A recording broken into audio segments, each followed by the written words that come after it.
আমি তো এক মুহূর্ত থাকতে পারি না।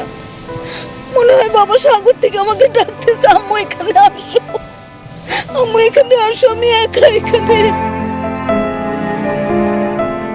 আম্মু তুমি এখানে আসো, আমি একা। মায়ের মনে এ ভাবনায় যেন ছেলের ডাক এখনো বাজছে। 2 মাসেরও বেশি সময় ধরে নিখোঁজ অরিত্র হাসানের খোঁজ নেই কোথাও। মায়ের কান্না আর বাবার অদম্য অপেক্ষা, শেষ নিঃশ্বাস পর্যন্ত শুধু একটাই আশা, একদিন ফিরবে তাদের অরিত্র।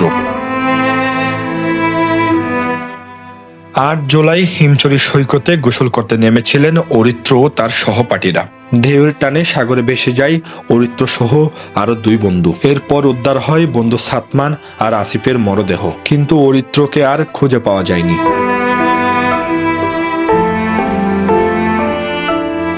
দীর্ঘদিন ধরে চলছে তল্লাশি, fire service, lifeguard, tourist police সহ সবারই নিরলস চেষ্টা, কিন্তু সাগরের গভীর রহস্যে এখনো লুকিয়ে রয়েছে অরিত্র। আমার জীবনের শেষ মুহূর্ত পর্যন্ত আমার একমাত্র সন্তান অরিত্র হাসানকে খুঁজে পাওয়ার প্রচেষ্টা অব্যাহত রাখবো। এক বিন্দু এখানে আমার ইচ্ছার কমতি হবে না। যে কোনোভাবেই দোয়ার বদৌলতে আল্লাহ রাব্বুল আলামিন আমার সন্তানকে ফিরিয়ে দিবেন। ছেলের প্রতীক্ষায় কেটে যাচ্ছে প্রতিটি দিন, প্রতিটি রাত। তবুও মায়ের হৃদয়ে আশা কোনো একদিন হয়তো ফিরবে তাদের অরিত্র। আমার বাবা তো এখানেই আছে, আমি আমার বাবাকে ছেড়ে রেখে কেমন করে বাসায় থাকবো? আমি তো এক মুহূর্ত থাকতে পারি না। মনে হয় বাবা সাগর থেকে আমাকে ডাকতেছে, আম্মু এখানে আসো,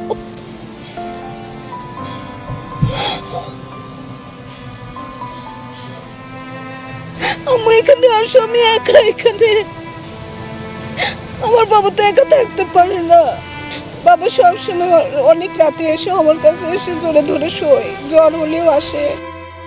বন্ধু, সহপাঠী, স্বজন সবার চোখেই একই প্রশ্ন, একই প্রতীক্ষা।